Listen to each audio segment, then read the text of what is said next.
Sa maranyang tahanan ni Don Timoteo Palaez, nagsisidatingan ng iba't ibang uri ng mga tao. May mga opisyal ng gobyerno, negosyante at iba pang kilalang tao sa lipunan. Sa araw na ito, pinagdiriwang nila ang kasal ng kanyang anak na si Juanito kay Paulita Gomez. Nandito na ang bagong kasal!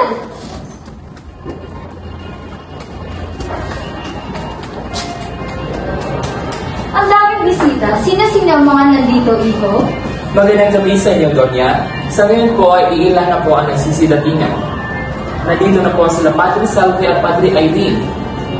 Sa dulo naman po, makikita niyo ang ilan sa mga opisyal at negosyante.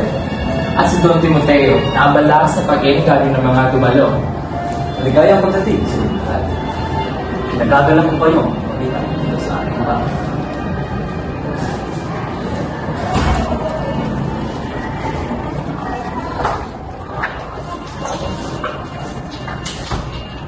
Juanita, anong ba ito ang pinakamaganda ngayong gabi? Ang nakis ko naman ngayong gabi na nakita ka mag-unas.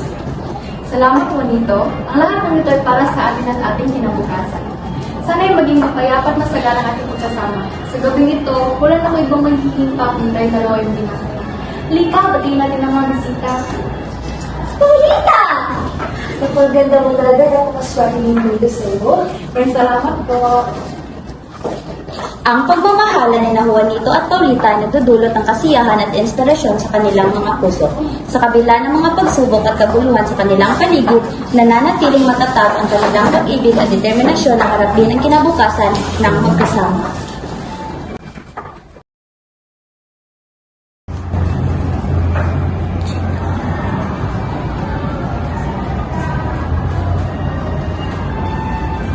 Sa kalagitnaan ng kasiyahan na dumating ang Kapitan General na nagdulot ng kaunting pagkagulat sa mga bisita.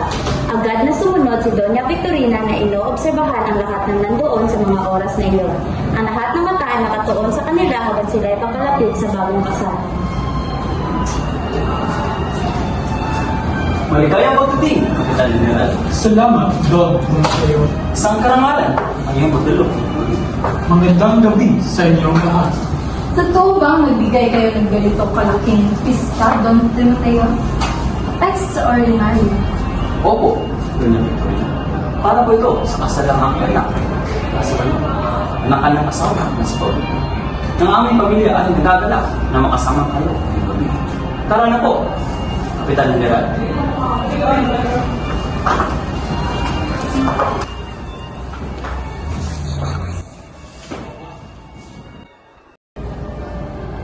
Sa kabila ng kagalakan sa paligid, habang lahat ay okupado sa kani-kanilang gawain, dumating si Simon. Dala-dala ang kanyang regalo de bodas na siya nang ibibigay sa bagong kasal. Isang lampara na puno ng dinamita. Tahimik siyang pumasok sa nasabing handaan ng mga oras na iyon, na tila walang sinuman ang nakapansin sa kanyang kakaibang presensya. Basilio, tagal na panahon na lumipas na muli tayo nakita. Napakaganda ng gabi nito, di ba? Nakikita mo ang mga kasiyahan na may kasamang lihim sa akin. Ang lihim na ito aking handog sa bagong kasal. O Ginoong Sir, ano ba ang maganda ng iyong pag-iwan? Kaya nais ko lamang maging masaya at napayapa ang gabi nito. Payapa at masaya. Kailanman, hindi naging katanggap-tanggap para sa mga nang-aapi. Ang lihim na ito ang lihim na pasakit na bibigay ng pagbabago.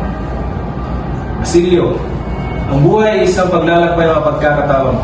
Hindi tayo dapat magpapahuli sa mga pagbabago, pagkakataon na magdudulot ng katarungan. Ang mga salita ni Simon, bagamat puno ng lihim at pangako ng pagbabago, ay nagdudulot ng malalim na pag-iisip kay Basilio. Ang kanyang konsensya ay sumisigaw ng pangamba sa mga panganib na maaaring dalhin ng kanyang dating kasamahan.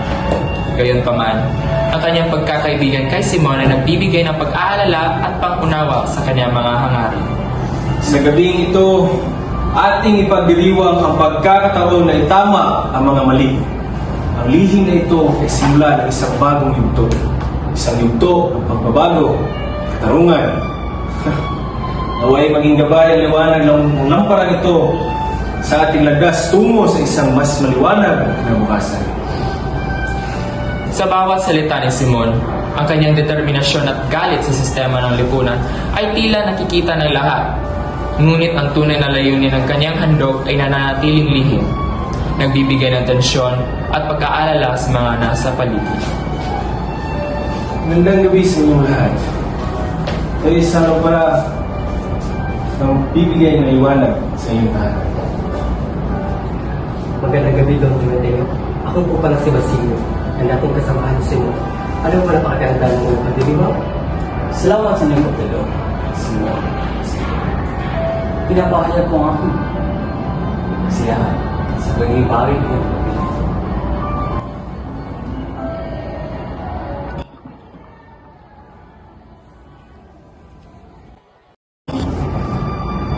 Si Basilio, isang estudyante at dating kasamahan ni Simon, ay nasa labas ng bahay.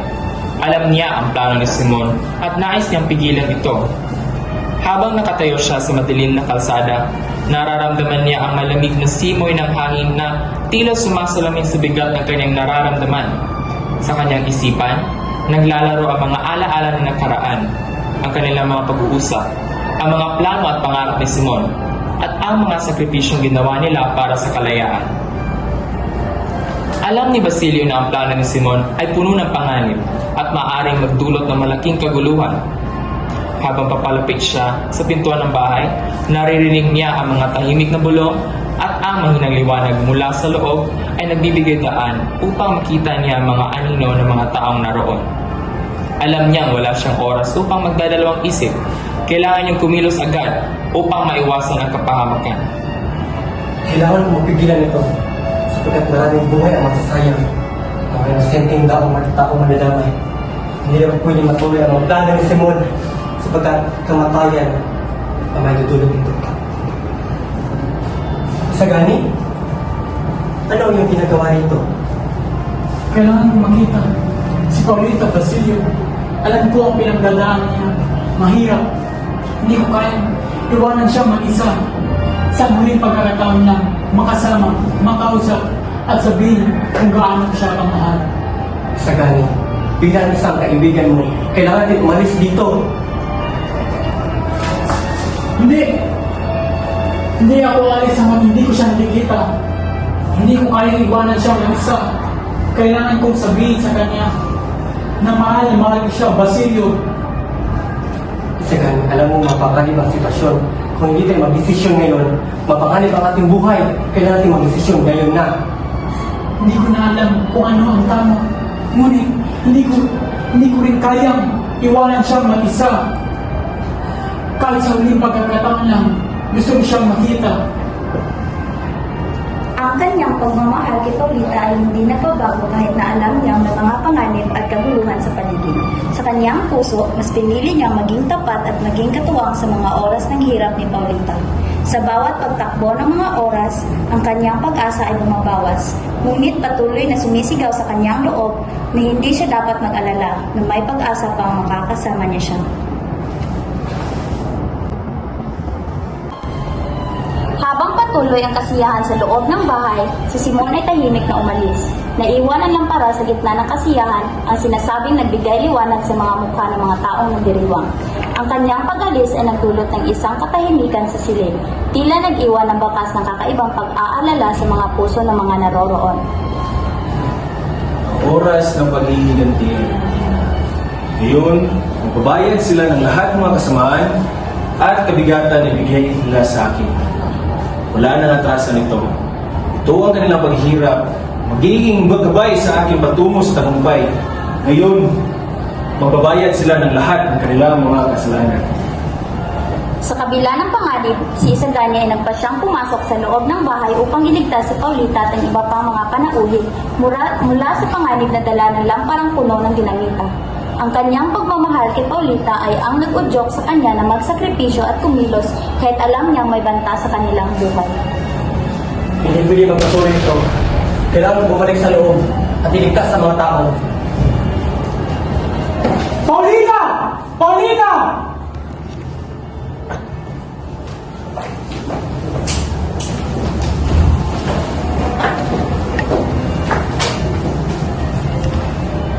Napansin ng lahat ang biglang pagsabog na nagdulot ng lalong pagkagulo at takot sa kanilang paligid. Ang mga mukha ng mga tao ay nagpapakita ng kaba at pagkalito habang pilit na naghahanap ng kaligtasan at pag-unawa sa nangyayari. Sa gitna ng kaguluhan, ang Kapitan General ay nagsisikap magbigay ng utos upang maibalik ang kaayusan. Si Doña Victorina ay nasa gilid, halatang natataranta at naghahanap ng proteksyon. Si Don Timoteo naman, bagamat nagulat, ay sinusubukan pa rin kontrolin ang sitwasyon sa kanyang tahanan. Si Basilio, na alam ang plano ni Simon, ay nagmamadali pumasok sa loob upang iligtas ang mga inosente.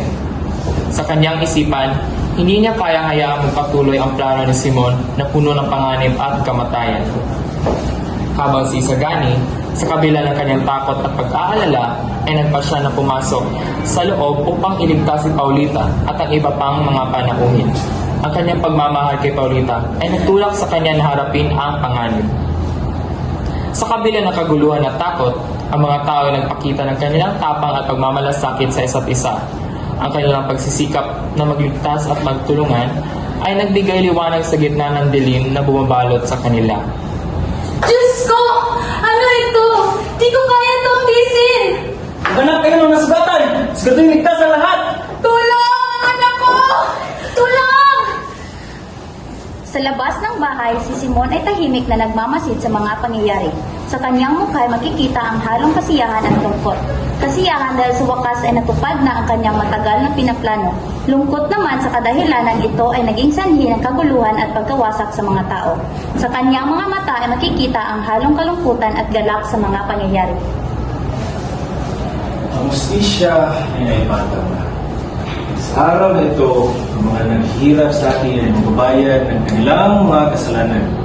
Ngayon, sila naman ang mabibiktima sa sakit at bigati.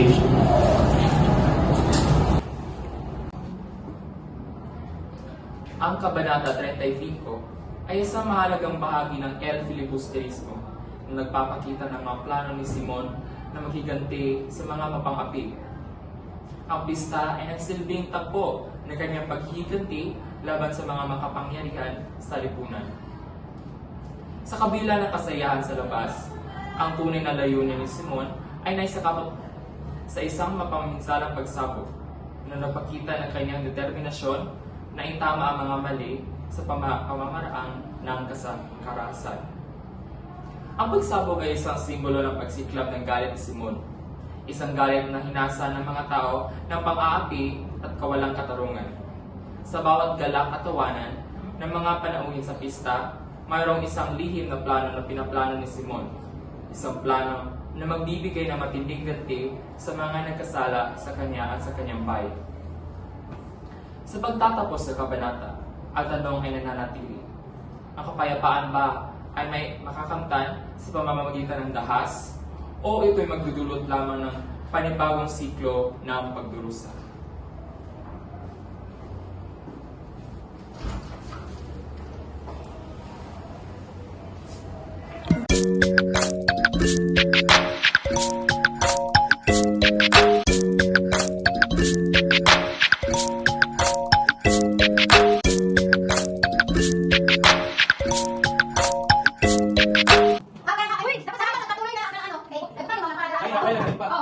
Gitnaan kasiyahan, dumating ang Kapitan General na nagdulot ng kaunting pagkagulat sa mga bisita. Agad na sumunod si Doña Victorina ay naobserbahan ang lahat ng nandoon sa mga oras iyon. Ang lahat ng mata nakatuon sa kanila habang sila papalapit sa bagong kasal. Ay, kaya magting! Kapitan nila. Sa kalagitnaan ng kasiyahan, dumating ang Kapitan General na nagdulot ng kaunting pagkagulat sa mga bisita. Agad na sumunod si Doña Victorina ay naobserbahan ang lahat ng nandoon sa mga oras iyon. Ang lahat ng mata nakatuon sa kanila habang sila papalapit sa bagong kasal. Ay, kaya magting! Kapitan nila. Salamat, Don Timoteo. Saan ka pala? Totoo ba nagbigay kayo ng dito kalaking pista, Don Timoteo? Extraordinary. Oo, ganyan. Parang ito, sa kasalanan kita. Mas mali. At sige ko rin. Pero,